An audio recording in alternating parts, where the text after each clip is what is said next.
अब तपाईहरुले एनसेलको ब्यालेन्स चाहिँ 3 तरिकाबाट हेर्न सक्नुहुन्छ भने एनटीसीको चाहिँ 2 तरिकाबाट हेर्न सक्नुहुन्छ र मैले अस्ति भिडियोमा पनि भनिसकेको छु कि एनसेल र एनटीसीको चाहिँ एउटै नम्बर डायल गरेर पनि ब्यालेन्स हेर्न सकिन्छ जस्तै कि 144 है # *144# गरेर डायल गर्यो भने चाहिँ तपाईहरुले एनसेलको पनि ब्यालेन्स हेर्न सक्नुहुन्छ र नमस्तेको पनि ब्यालेन्स हेर्न सक्नुहुन्छ है त। र अब म तपाईहरुलाई अर्को त्यो कुन दुईटा नम्बर डायल गरेर तपाईहरुले एनसेलको ब्यालेन्स हेर्न सक्नुहुन्छ भन्ने म यहाँनिर जानकारी दिन्छु। जस्तै कि अब अर्को नम्बर छ *101# यो डायल गर्यो भने पनि तपाईहरुको चाहिँ एनसेलको ब्यालेन्स देखाउँछ र अर्को छ *901#।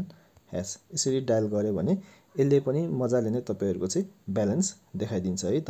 यहाँनिर देख्न सक्नुहुन्छ। यहाँनिर देखिराख्नुभयो होला मसँग कति ब्यालेन्स छ अहिले। र अब तपाईहरुले एनटीसीको चाहिँ हेर्नका लागि फेरि *400# डायल गर्नुपर्ने हुन्छ।